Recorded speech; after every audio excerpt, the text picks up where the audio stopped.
Welcome, everybody. Welcome to the Nature Journal Educators Forum. I think this is going to be kind of a cozy crowd today because we've got the holidays. And so if there are any topics in particular that you are interested in, we get to talk about those today because, hey, nobody else suggested things, but if no topics come up, I thought it would be really fun for us to explore the idea of some aspects of visual thinking that might be interesting. And I think I've got kind of a fun way of doing that would be kind of a project that we could. Sounds great. That sounds like fun. I'm up for that. Does anybody here have, though, a topic, something that you've been struggling with that we might want to also discuss? Has anybody kind of encountered a problem in your nature journaling that? Hey, it's good to see all these friends showing up here. Oh, this is fun. So if there is something in particular, actually, I'm really psyched that I looked down and I see Amy Slesher has just joined this meeting. And Amy, you didn't know it, but you are pre-adapted for this workshop. Because what I wanted to do is really think about you in your career are deeply immersed in graphics and science visualization. It's what you do every day. And I thought that it would be interesting for us to do just sort of a kind of a look at sort of scientific visualization and what makes a good science graphic and what isn't. And in terms of how do you communicate information, how do you think with pictures? And one way to kind of look at this is to kind of explore some things that don't work and then try to figure out how we can fix it. For folks who don't know, Amy is does this professionally, creating graphics for scientific resources and educational resources. She also led a wonderful workshop that you can see. We recorded it and it is on my website about on how do you sort of doodling diagrams was the name of it, and sort of how when you're out in the field, how do you make diagrams that kind of communicate information, show information. What I want to do to get us launched here is I'm going to give everybody just a moment to scamper around, grab a journal of yours or two that we can use as some examples. Specifically, I'm not looking for when you're doing a portrait of something, but are there any places where you made a diagram to explore something or communicate some specific information? So you're going to go grab a journal of yours, and we're looking for places where you used making a diagram, sort of a simplified drawing of something where you're intentionally not showing everything, you're leaving things out where you want to communicate something in particular, or you want to explore a specific aspect of something. So I'm going to give everybody has 1 minute to run around your house, grab those journals or resources, and then we're all going to come back here. You ready? And go. All right, so we should have some examples. What I'm going to lead with what got me thinking about this is I was helping my daughter Amelia with some of her homework. And she had sort of this workbook. And in that, there was a section on the phases of the moon. And so she's supposed to study this, answer some questions from it. And she said, Daddy, I'm confused. And so I came over, and the more I looked at the diagram, the more as a sort of science educator and sort of lay science visualizer, the more I became outraged at what I was seeing. It just seemed to be a very kind of lazy way of thinking about the phases of the moon. And as an educational tool, it fell apart. So I'm gonna lead by showing you her workbook, right? And I'm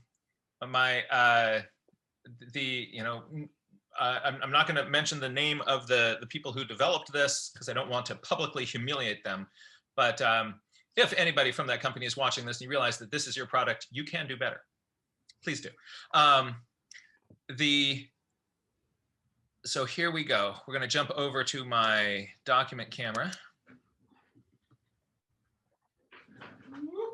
And here it is. Here is the phases of the moon. All right, here they are. Looks like it's upside down. Let me turn that around. They did put the page in the book right side up. And I'm going to pin this or spotlight it, and we're going to focus, which helps. All right, there it is. So just take a look at this for a moment and see if you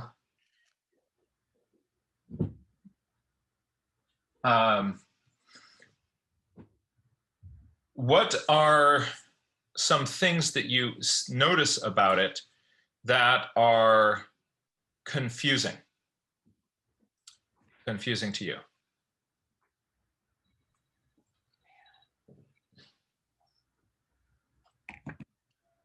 Well, it's putting us like the Earth in the center.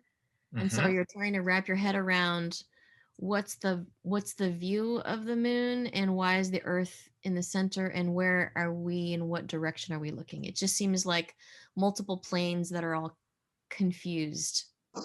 That's right. So how we're kind of spatially arranging these, we have, yes, the moon goes around the Earth, right? And so I think that they put that there because the moon goes around the Earth. And then you've got moons around the Earth. Okay, that's nice. But so this is the place you're seeing it from. Mm-hmm. Well, the light source is different on the top than it is on the bottom. On the bottom, the light source is coming from the right, and on the top, the light source is coming from the left. Yes. So you have this diagram over here saying sunlight this way, and notice that that sunlight isn't being casting a shadow on the Earth. The Earth is shown from a projection, which would be from the sun's perspective, where nothing is blocked. Yes, so they've got this thing over here saying sunlight coming in this way. Thus, this is in light, this. Now something else is going on. The sunlight's coming in here, and we've got that. The diagram is completely wrong. Wow. Okay. So that's special. Well, it's showing it's hard to figure out what the objective of that was. It's confusing because you can't figure out what the objective or the perception, the viewpoint. Yes. So why are you showing this? What is it that you want? That this is a photograph of a waning crescent moon, and we as seen from the northern hemisphere, because if you're looking at it in the southern hemisphere, waning crescents look like that. So there's that whole thing going on. That this is what the last quarter moon looks like as viewed from a place in the northern hemisphere, right? But not the southern hemisphere, and not universally from Earth. What else? I just said when we teach it have taught it, we use what we call the Earth perspective versus the space perspective. Earth perspective being the Northern Hemisphere perspective. And so we it's sort of like scale, using that the idea of scale, but it's perspective. Looking at it from Earth versus looking at it if you were in a spaceship way above the plane. So, you know, for instance, if you are, let me just kind of block out for folks kind of what that can look like. For instance, if you are on the Earth and you're looking at the moon, one way to think of this is, here is my full moon. Now the new moon, just so we're all using the same terminology, the new moon is when it is old dark, right? So notice also on this new moon here, there actually is a crescent of light on the bottom left-hand side, so not aligned with the sunlight. But their new moon actually is has a crescent of light on it, so that actually isn't a new moon. That's a downward rotated crescent or waning crescent if you're in the northern hemisphere.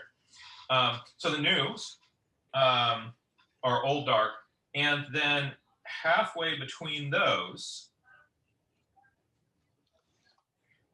you are going to have, if we're going to, this is, if I have to be specific here, that I'm about to show a view of this from the Earth perspective from the northern hemisphere. The northern hemisphere half moons, right, are aligned this way.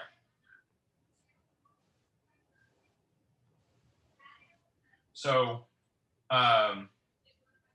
so that is your half moon, and in between those, here and here, that's where you get your crescent moon, right? And your, let's put in the other crescent here.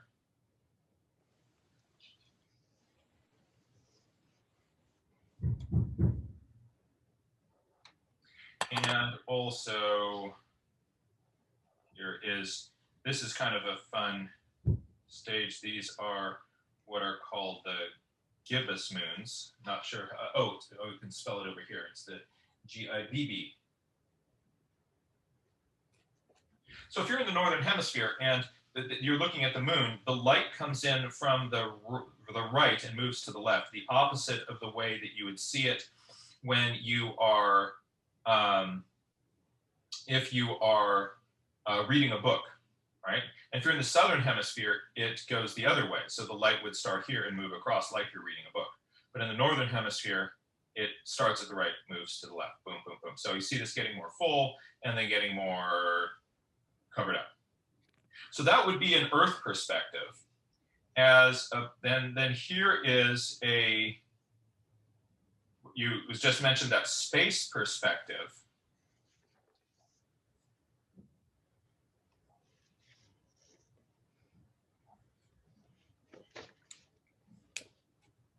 And the space perspective is where you have, if sunlight is coming in from this angle, then this half of all of these objects is in shade, right? So this is the space perspective. As that moon is going around the Earth,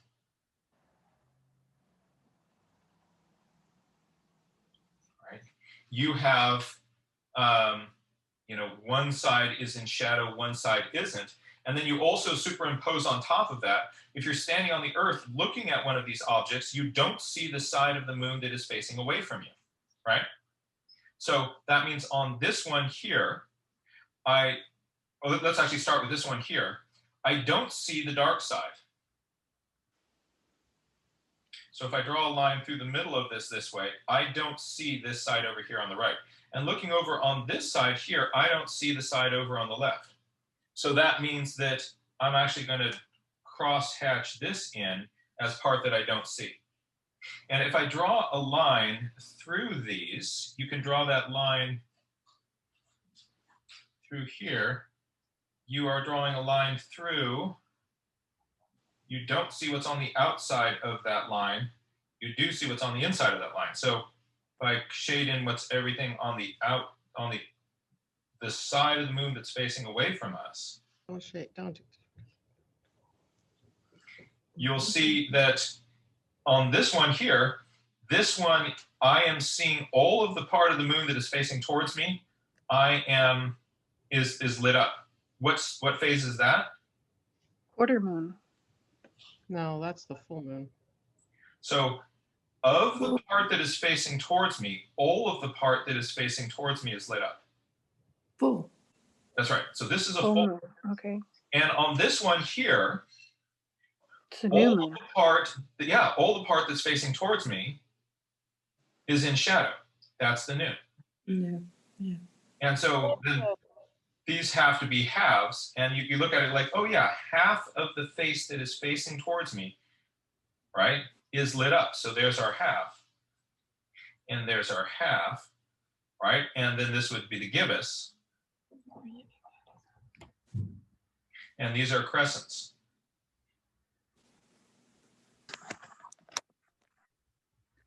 So you imagine you're looking down on an orange. And if you were to slice it like this, you would have a crescent of that. If you were to slice it like this, you would have, this is what's confusing about this is that you are looking at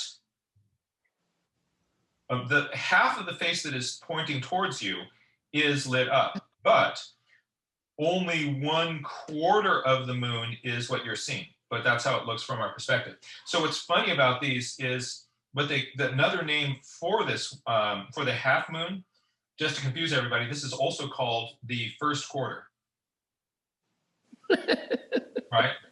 Yeah. The half moon is also called the first quarter, and the other half moon is also called the last quarter. Yeah. Right?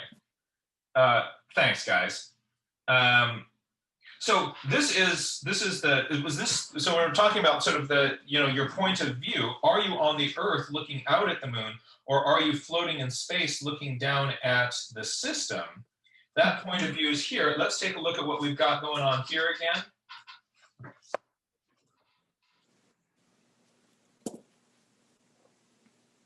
I don't know where you are. Yeah. Right?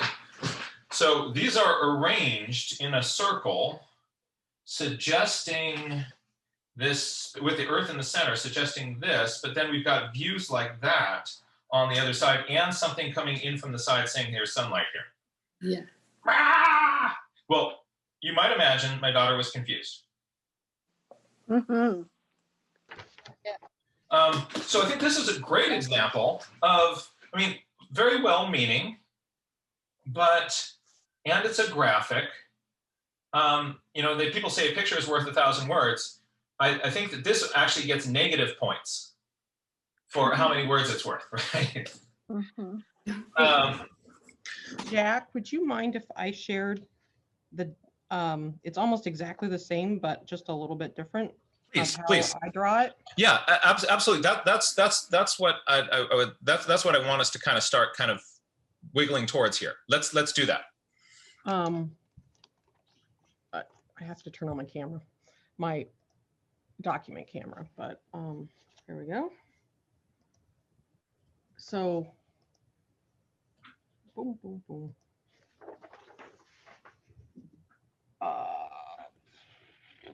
Zoom out. In a while we were using it as a microscope.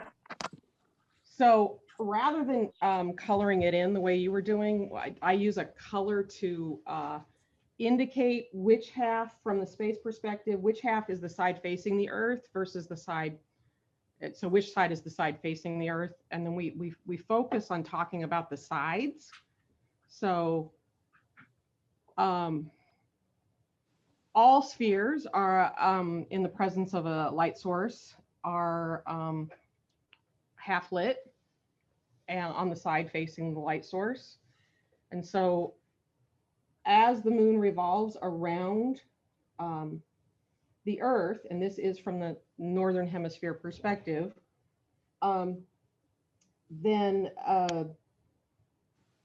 it starts with none of the lit side facing, and then more and more of the lit side starts facing towards the Earth, and so we can see it. And as until it's in the position where the Earth is in between, in line, but in between the sun and the moon. And then as it continues to revolve, the lit portion, the lit half of the moon begins to face further and further away from the Earth. And we can only see the parts of the Earth, the moon, that are lit.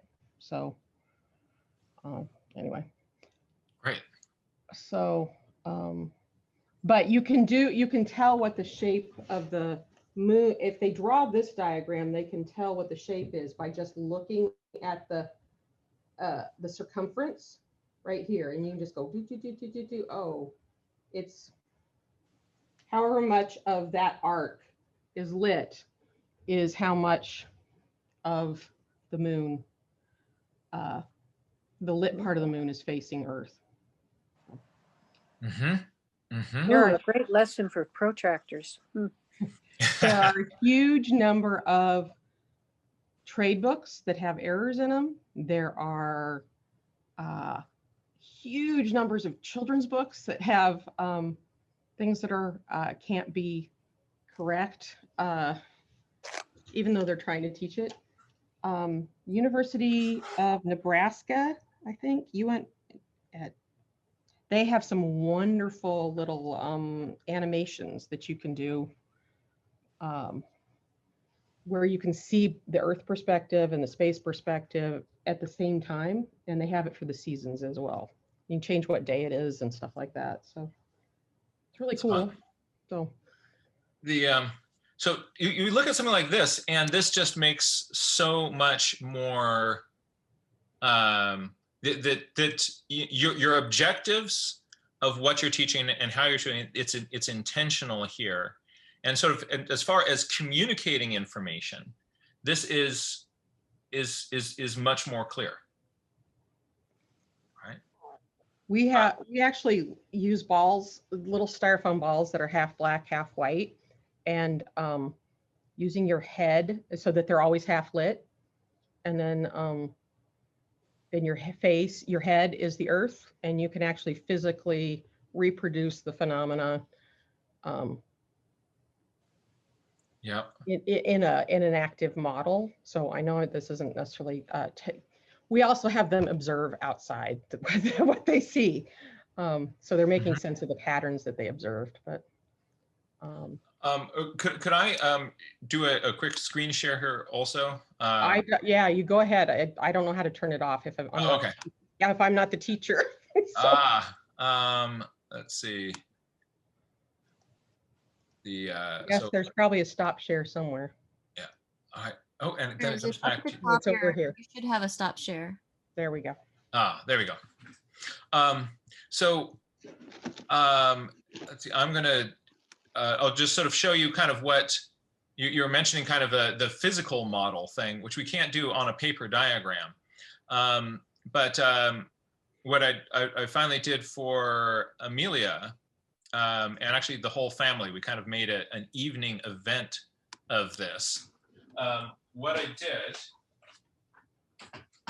is, this is looking down in our living room. Living room is, oops, this is my pen breaking. Hold on a second. So my living room is completely blank. We have no furniture, but we brought into that a single lamp, and I put it in the middle of the room at night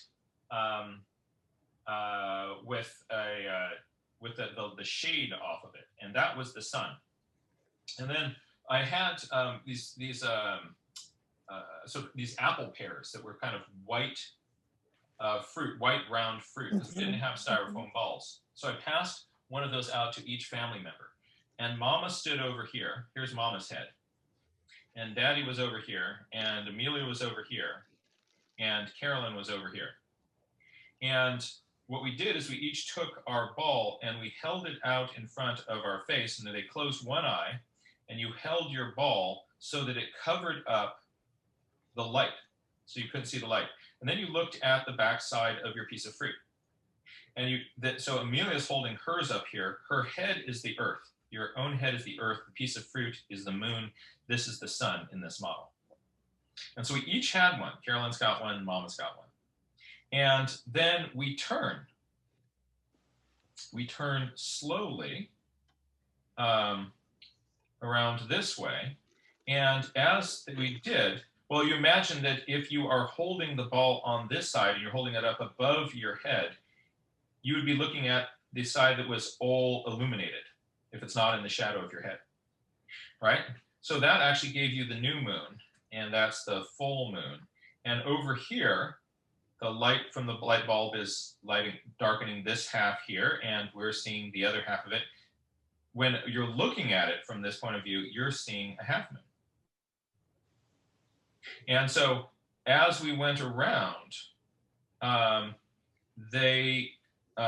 we created all those phases of the moon on the piece of fruit as we turn that around their head.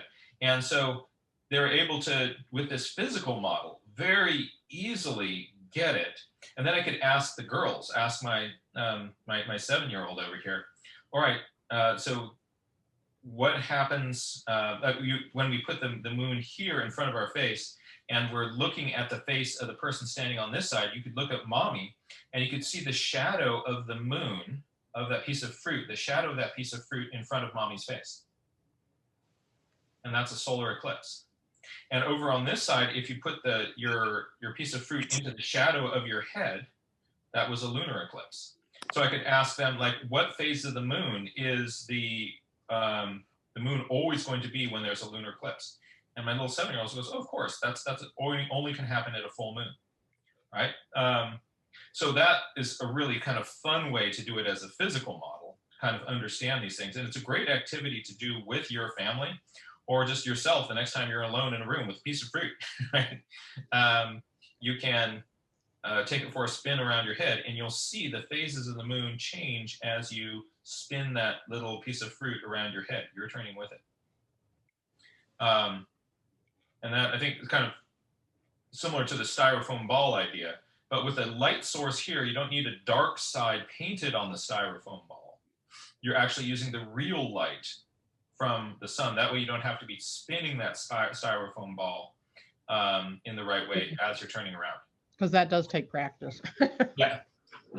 But if you have 25 students, it's a lot easier to do it with styrofoam ball than it is. But I actually suddenly thought, you know what if the person, you could have one person project their perspective so that they could experience it with the actual light, you know, some kind of a virtual reality, I don't know, so that they take the picture of what the moon looked like from their perspective, and you projected it somewhere so students could be in that spot. Yeah, no, I think that's, and so what I'm kind of moving towards here is the idea that when we look at a diagram, first of all, it really helps if the diagram is a good diagram. And when we get a bad diagram, being able to, Amelia had a ball then dissecting this, and she just kind of visually eviscerated this drawing and was able to point out, once she sort of understood the concept, just as you folks have done, all the things that are wrong with this diagram. And then be able to make your own that is going to show that in a way that's more clear. So analyzing graphics, I think, is a good way of training yourself to think about visual images and how, whether they do a good job or a bad job of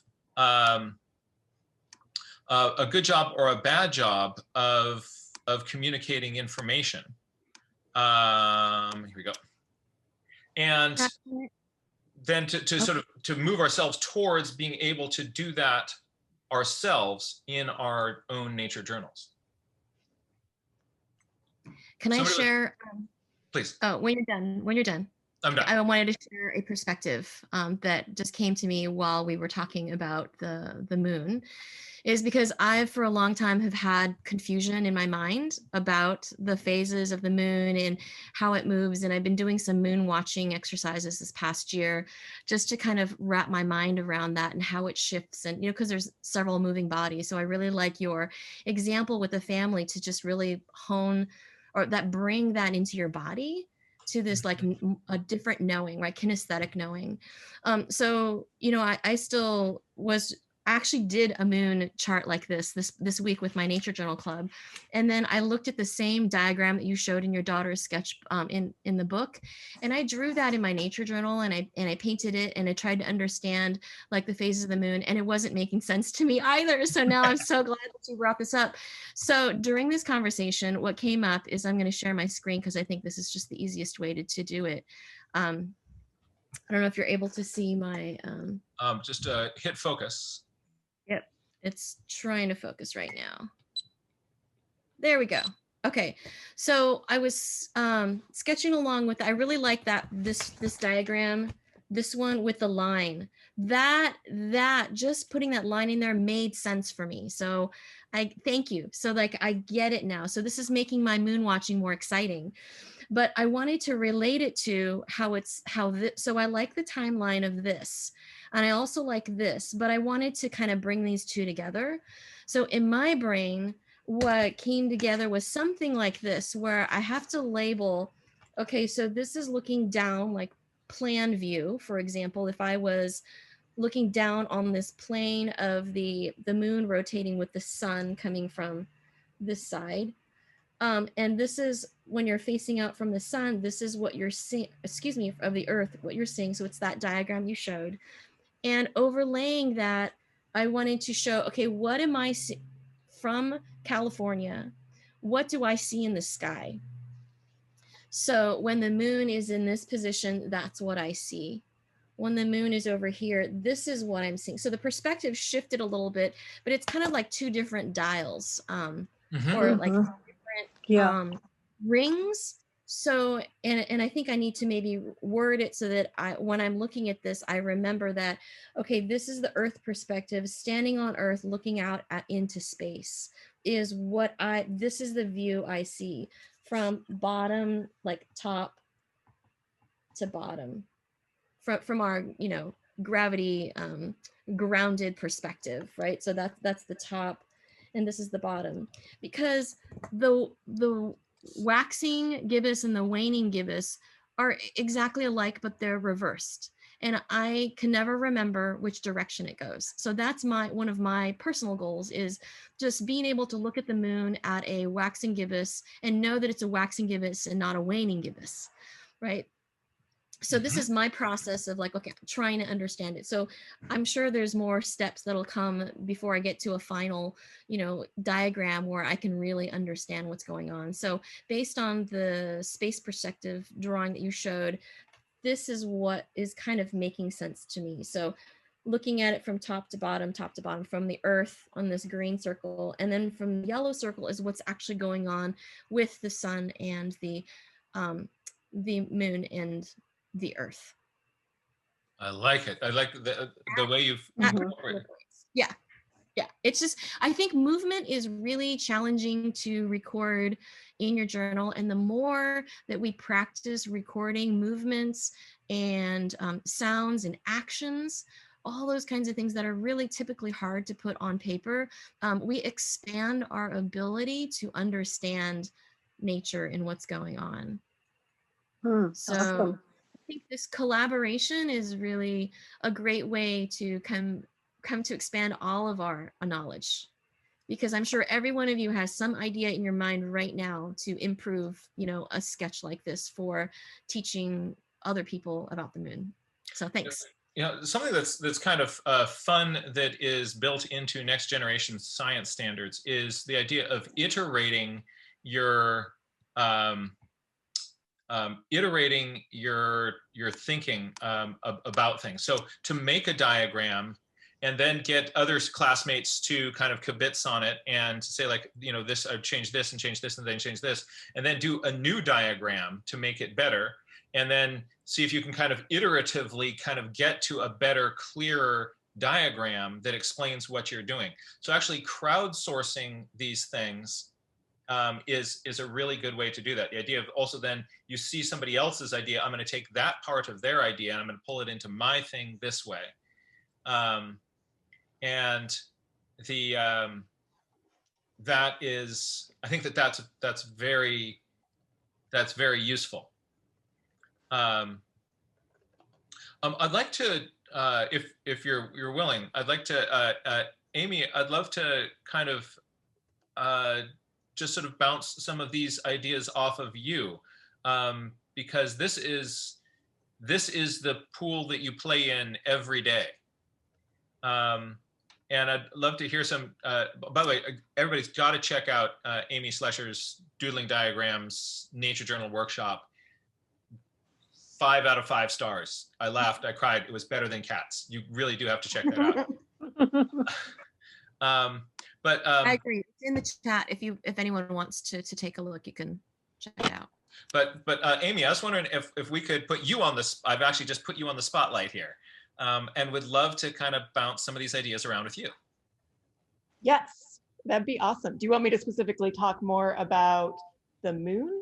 Or well, I would say go whichever direction you are being pulled. If you have some specific moon things here, like, if you've been looking at this like, ooh, and then I do this to take it to the next level, we'd love to hear that. Or if you just have other general thoughts about these sorts of things, anything that you're thinking about right now that is in one way or another connected to this train of thought, I would love to hear where your thought train is going. Okay, yes, awesome. I'm going to talk more about the universe then. Another phenomenon, which is, if you've ever noticed that the constellations, you can see different ones at different seasons, and that's very confusing as well. I can share my screen at some diagrams that I had to figure out for work. Oh, let's check this out. Yeah, I don't want to turn this into like an advertisement, but you'll see I work at Mystery Science, which is for elementary school kids. So that's what we're aimed towards.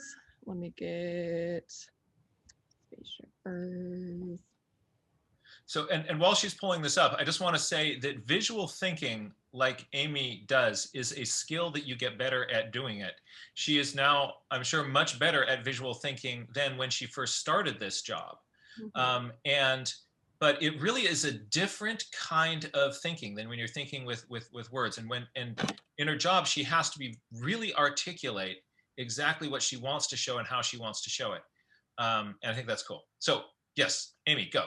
So we try to show them some real visuals, give them some experience trying to spot constellations, because a lot of kids don't have that experience necessarily. But quickly to what we're actually doing. Let me think. I think it might be in here. So yeah, we start to talk about giving them a model of what's going on here. And space things really are hard to do without animation and movement, which is really hard. So in this view, instead of talking about the moon going around the Earth, we start talking about the Earth is black dot going around the sun and what's happening there. So our spaceship is even farther zoomed up in the universe so we can see even more.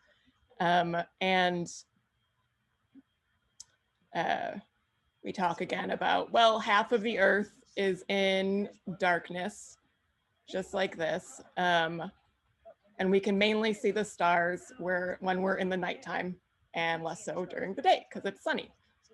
I like your little pointer person there. Hold on. What was that? I like your little pointer person, that person that you saw spinning around. Yes. So it's interesting, when I was drawing my moon diagram, I always put like eyes on the side, but I'm like, it's not it's not too necessary, but maybe even putting eyes in the earth or something. It's just a perspective of like, you're here. It's not necessarily necessary. But yeah, like a person on which side they're standing, especially that's going to become important in this diagram. In this direction, and so seeing summer constellations like Scorpius, right? You're looking out the window of the spaceship, looking off into the universe. So we start talking about how you're just looking at the stars around you in one direction, and the stars don't spin. So all of a sudden you're only seeing, let's see, do I have them highlighted somewhere?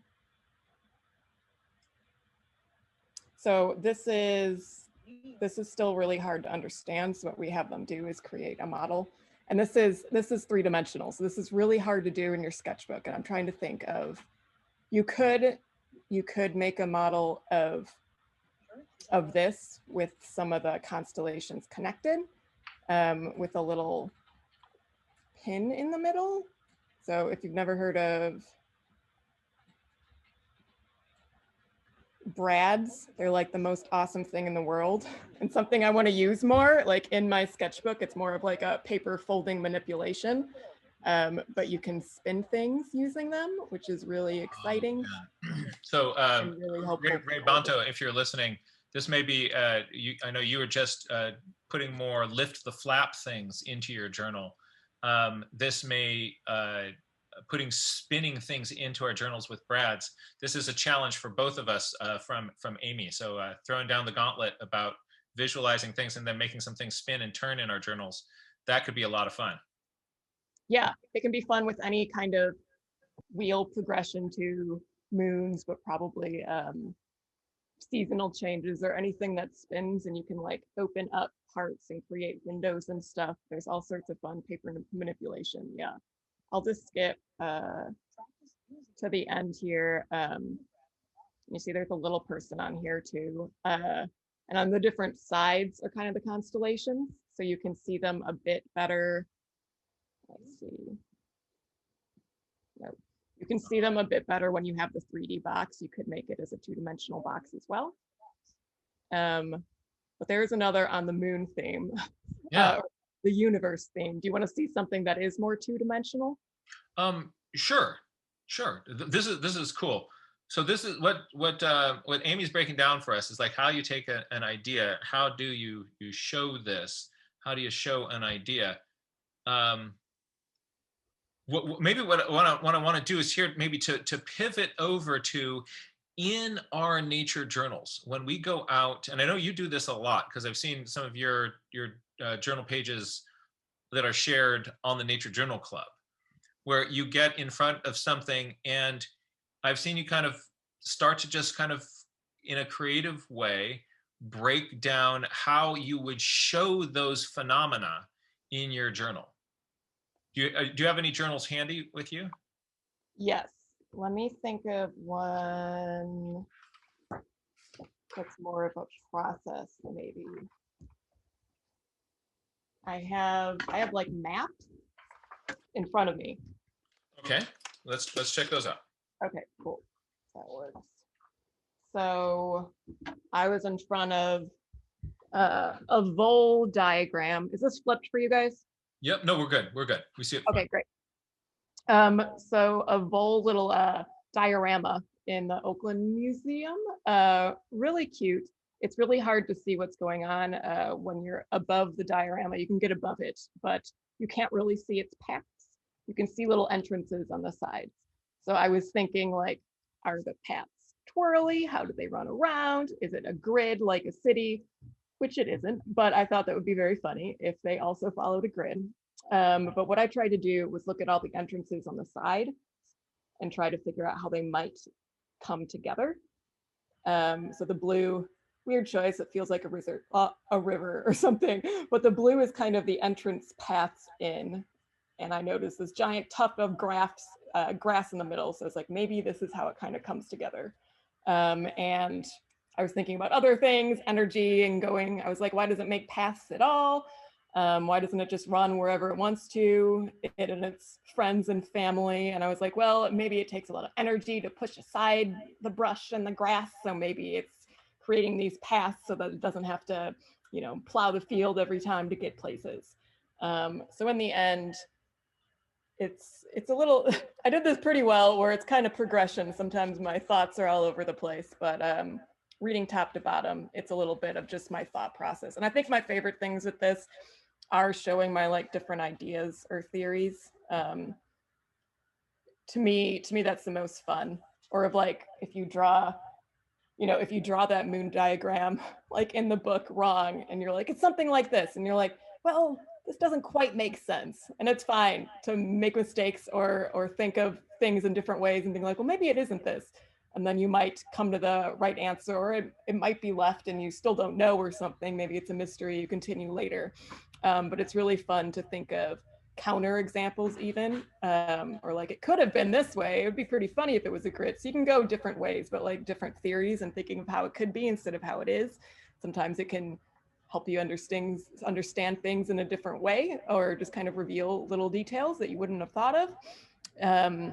Like, why do they make paths at all? If they did run all over the grass and stuff, I was like, well, maybe that would take a lot of energy for them. So I was like, oh, maybe this is about energy, that kind of stuff.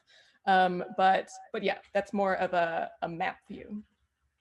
That's really cool. And I also, so notice that, so she's diagramming and drawing what she observes, and also her kind of could it be's, right? So she's thinking out loud on that piece of paper. And those little diagrams are showing different iterations of ideas in diagrams. And so visualizing, putting those visualizations of it down makes it much more explicit to you about what you're talking about and what you're thinking about. If you just hold your ideas in your head and think about it in your head, whatever you are thinking about will seem really good to you. And because we're not able to kind of get that, you know, if you ever sort of had an idea in your head and you start to tell somebody the idea and then you realize, oh, this is a really bad idea. And you go, okay, never mind, right? And then you realize, okay, scratch that. But in your head, it actually sounded like a good idea. So this is getting all those thoughts onto paper. And once you see them on paper, it's like starting to tell that your idea to somebody, and then you go like, oh, wait, no, maybe let's not do that. Yeah, and it's fun, like maybe if I couldn't figure out the answer very well, like the more ideas you have, maybe the more likely you are to closer to being right, right? So just put down as many ideas as possible and maybe you're on a right path or something. And get a little wacky. I think it's like brainstorming. One of my coworkers says like, start with chaos and then you try to contain the chaos of like city streets or it's not voles at all, it's aliens. There's magnets under words and then it's just dragging the voles along. Any kind of silly ideas are worth it usually because they might get you closer to something that is surprisingly maybe related. Or if it's that counter example of like, well, this isn't it at all, but oh, it gives me this idea. Yeah, so it's fun. Yeah, it will at least stretch your brain to think in a different way. And that for its own sake is really useful. Amy, that's awesome. Let's see some examples of, I'll just show you a couple of examples of some diagrams in my journals. And then I'd love to see other examples in other people's journals. And what we want to do is sort of think about different strategies of thinking visually in our notebooks. And the more intentional we are about that, the more bigger set of tools we have, the better and better we're going to get at this. So I'm now going to jump over to,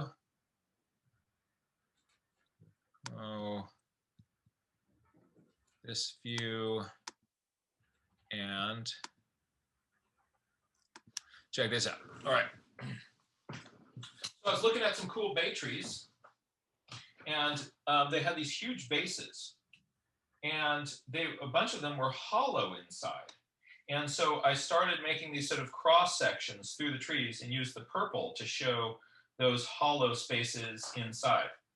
All right, so there's this hollow through the trunk. Sometimes just pulling you can just sort of diagrammatically pull out a different color, and that can emphasize whatever it is that you want to show.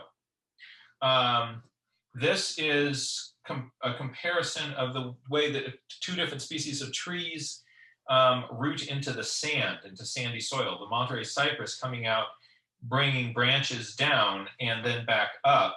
And then here, a close-up sort of showing these things rooting into the ground. This Monterey pine growing up out of the soil, and its branches don't root into the ground, but they just rest on top of this dune here and kind of flag out. So the idea here in a diagram is you're leaving stuff out. If I'm looking at the way these branches sort of twist and wrap around each other, a little diagram like this is a lot better than, here I'm leaving out all the little needles and little small branches. But you get this idea of this sort of snake of all of these sorts of things, and kind of drawing these little kind of curved lines around them also just sort of helps you kind of sculpt and follow these. So that's kind of another example of a diagram to convey an idea as opposed to a portrait or a picture of something. Let's take a look in some journals from other people here and see if there's other examples of diagrams where you're kind of making an observation or playing with an idea, and you're not so much making a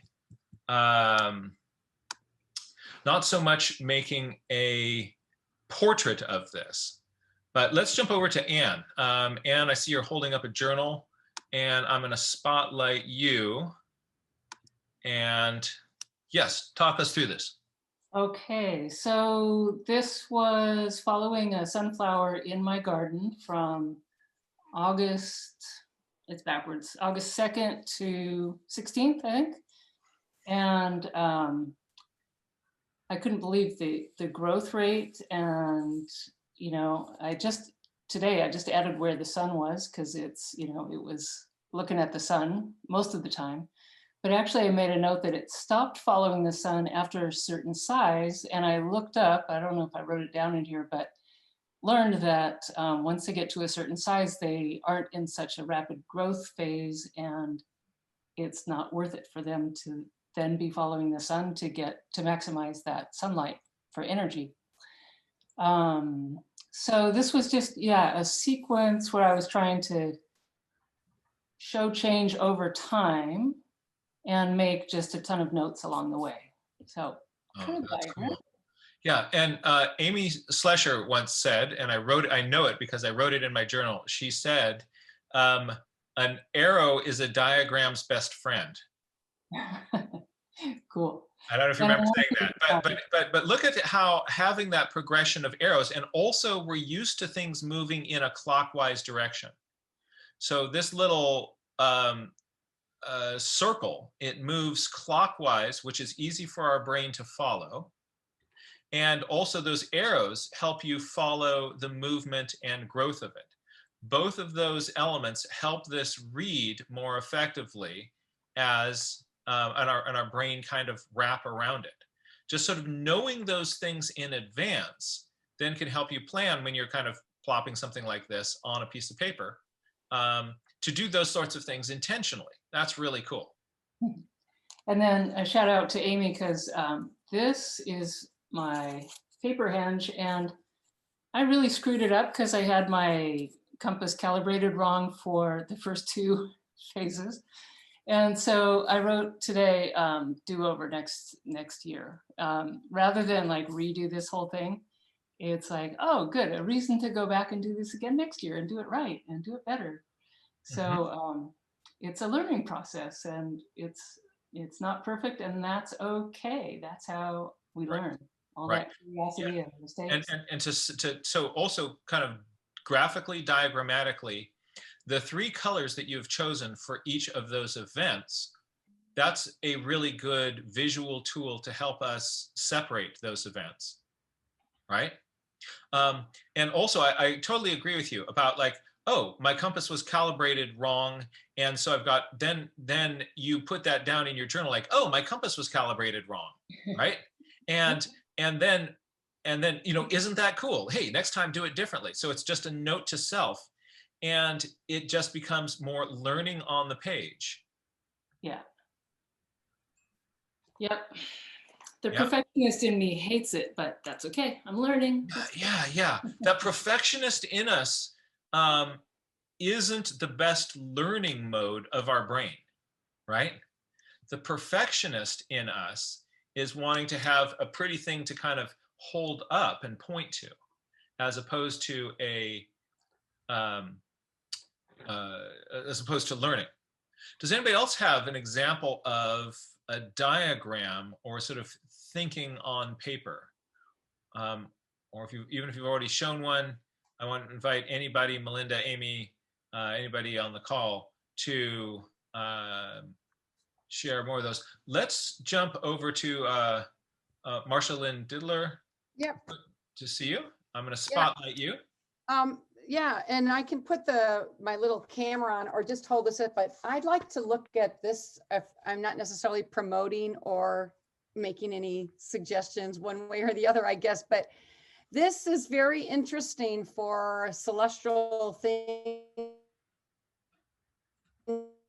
Found this picture when we were talking earlier in here, but they do have a lot of charts and different things in here that are very fascinating. And I've looked at it for different events and things. So I'm not as big on numbers and writing as some people in there. This is something that's referred to correct kind of time, but I look for events more, eclipses, different things going on. But anyway, from a past journal or sketching, I will share this with the idea that we're looking from certain places in the earth at constellations. So my idea was that if you're in America, North America, the Sioux Indians look up and see the Big Dipper as a skunk. In Africa, the Big Dipper is a camel. So yeah, and Jen, some little sketches, they're just like ideas. And of course, we all know it as often the Great Bear. So when we were talking, when you first started at the beginning of today, you said, grab something. And I looked down and I had just pulled all these out to look at again and just see what I might want to do with them. So there's some interesting things. I didn't get into I got into the solstice as the Jupiter and as the conjunction more than anything. And so I studied the day before, so that I wanted to make sure I could find it and make sure I was in a location that I could see it, so that I didn't have to make a move or that. And then again, from the Farmer's Almanac, the 12 moons, the full moons all have names. And so it's a kind of a fun little thing. So that's quite a few little tidbits right there. Oh, that is fun. Yeah. Searching for, anytime you see a diagram, stop and break it down for yourself. What are they showing? How well did they do that? What works that I can, the ideas that what I see that works that I can incorporate into what I am doing, and what's not working here. And so if you go through the almanac and you find some of those things, you get some good stuff in there. Scrounge any source for useful visualizations and diagrams. Yeah. And I think this diagram was opposite of what your daughter's.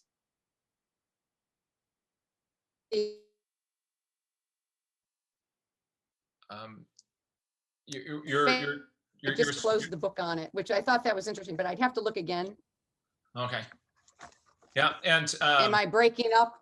yeah, we're kind of getting an inconsistent feed. Okay. So is there? Oh yeah, this one. I think that this. We've lost our audio to you, I'm afraid.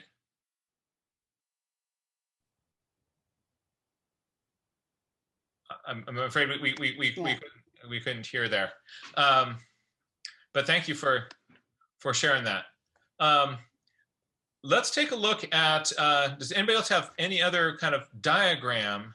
Let's jump over to Melinda and just see what, the reason that this is, I think, so relevant to us is that as educators, the more different tools we give our students to visualize what they're seeing, the more tools we're giving our students to think. So, you know, you come up with a different way of visualizing something, studying something, you've got a different way to think, and that is huge. Melinda, you are live. Okay. All right. I have so many journals. I'm working on indexing everything, but you know, on the spot here, it's hard to find everything. But this is one thing that's been ongoing. It's a discovery that is unfolding slowly for me personally at my home. And so I've noticed in the past, I've been here 7 years. I've often noticed in the wintertime is when the sunlight comes into the kitchen window much more greatly than it does at different times of the year. So this summer I had the idea, I thought my cats love to sit in the sunbeam that comes through from the south side of the house. Oh. And so I started measuring, you know, I don't know if I have my data here, but I have another page that has the raw data. I have my measuring tape and a pencil and a little notebook by my kitchen. And every time I walk by, I was starting to take just one measurement. This is the length of the sun from the edge of the kitchen window to where the sun stopped, and then it was darkness. So I guess I was actually capturing the shadow of the door, like the height of the door or the height of the shadow, but I was calling it sunbeam tracker. So I was measuring these, and every day I just took one measurement, and I realized that, wait a minute, the measurement changed throughout the day. So you'll see here, there's a few things. So I didn't know what I was going to expect. And this is part of the mystery and the discovery that I love about nature journaling is I didn't have to be the expert about how the sun moves. I didn't even have to be like, say, well, I'm this old, so I should know this already. I just was in this state of curiosity and not feeling worried about what other people were going to judge about what I already know or don't know. And over time, I did different measurements, and I didn't know. I'd set this up. I'm like, well, just putting the longest measurement doesn't really give me the information that I want. I bet there's another way to do this. So I took those data and I created a different kind of graph where I put time of day on the bottom from the morning. I just want to clarify that first thing then prompted you to then prompted you to do this other way, right? Exactly. So first it was like, we see your thinking, the evolution of your thinking here. Yes, go for it. Right. So I just thought, okay, all I need is the day and the length. And so that's what I started collecting. And then as you can see, it started to change. And so I thought, wait a minute, when is the peak? When is the longest point? And I didn't know. I could guess, but then I just collected data. And as I plotted it, I noticed that see how it's getting longer and longer, and it came off the page. I thought, oh my gosh, okay. So then the next time I decided, well, I'm going to put time of day, but also color code it to add a third dimension to this. So not only do I have the time of day, I also am tracking through the season. So color coding the first part of September, the second part of September in red, October in blue, late October in green, November in purple.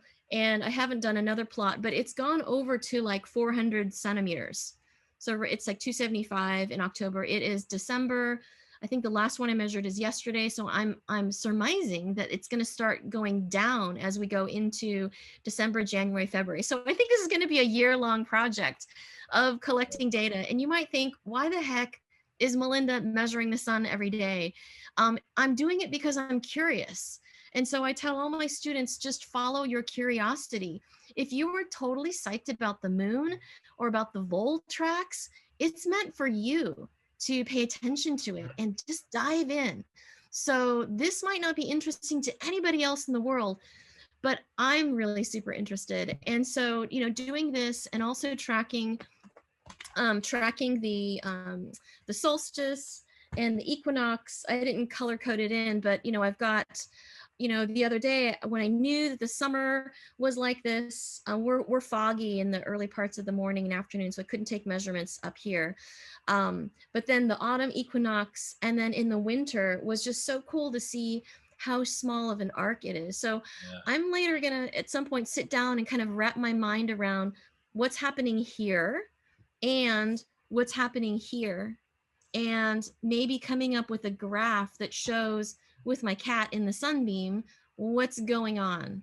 And maybe next year I'll have a different experiment that I want to explore based on what I find this year. So I think this is, as a scientist, you know, trained scientist, this is really exciting to do something for fun.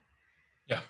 You know, and use what we've learned about science to learn more about nature around us, and allow yourself to just be curious and follow that excitement and explore what's in your backyard or in your kitchen.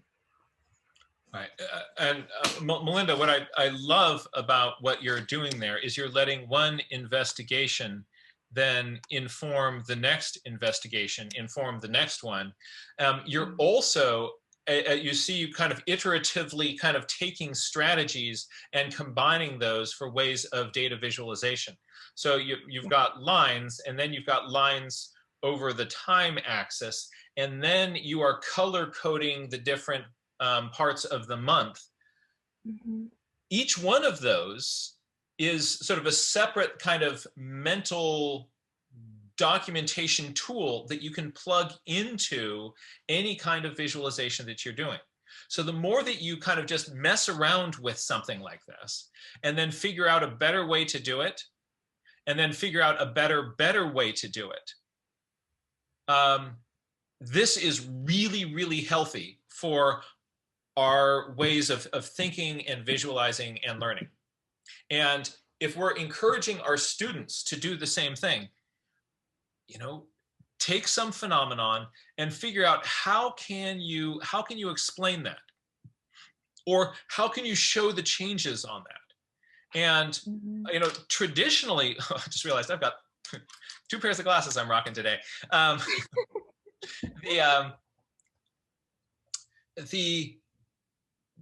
The more that you do that, you're training yourself to see and to think.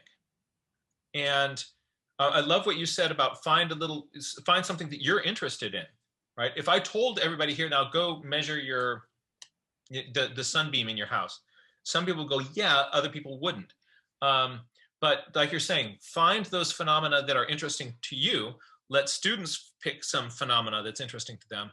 And part of what we're doing is figuring out, how do I measure that? How, like, am I going to just, I'm going to do it from that. Oh, then I have to have like a start point and to an end point. And what if the end is a fuzzy line? Where do I kind of put my nickel down on that fuzzy line? All of those are the decisions that we have to learn to make. And those are the decisions that in the next generation science standards, they're asking us to make. They're asking us to figure out, how do you figure out how to measure things?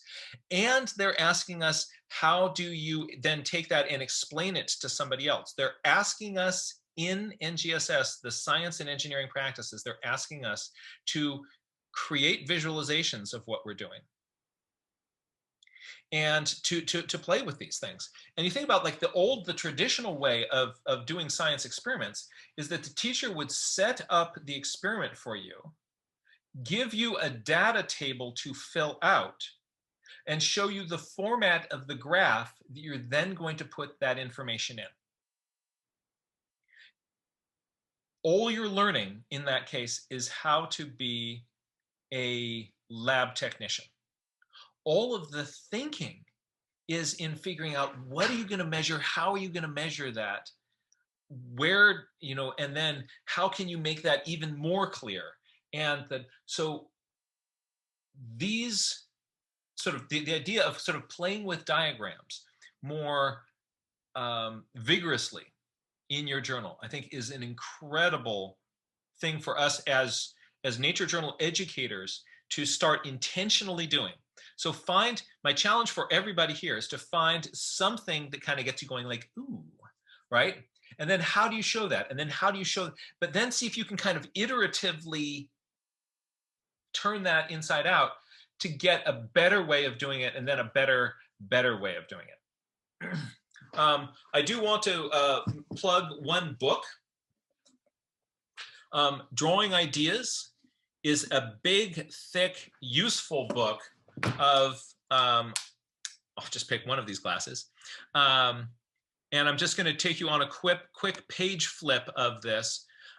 In terms of thinking about making diagrams, this is a useful document. I'm going to raise this up a little bit. And what the person does is kind of blocks out different ways of thinking about things, different sorts of challenges that come up, different ways of showing information, you know, finding what sort of graphic structures make sense for doing different sorts of things, difference between maps and diagrams, and then kind of goes into all of these, you know, orthographic projections, isometric projections. You know, this person is blocking out different ways of visualizing things. And it's not like this isn't the only way to think about sort of separating out each one of these sort of visualization strategies, but this person, right, these people have done some really hard thinking about it, and their end result is very practical and useful. And so it is a book that if you want to kind of to do, you know, Geek Out 2.0, you can check this book out as ways of, you know, how do you describe processes, and they come up with terms and ideas, you know, thinking about your way lines, you know, their shape, their spacing, their sequence, and the cultural perspective, you know, any of those. I found this book really, really useful, worth my time. All right, so you might want to check this out. Here's their drawing boot camp too. It is, it's well done.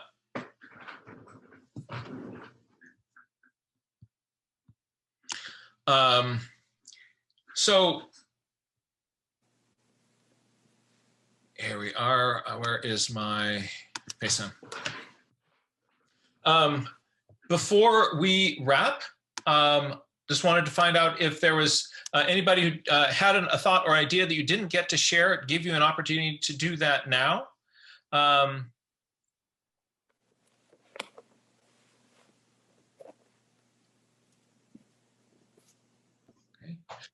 Jack.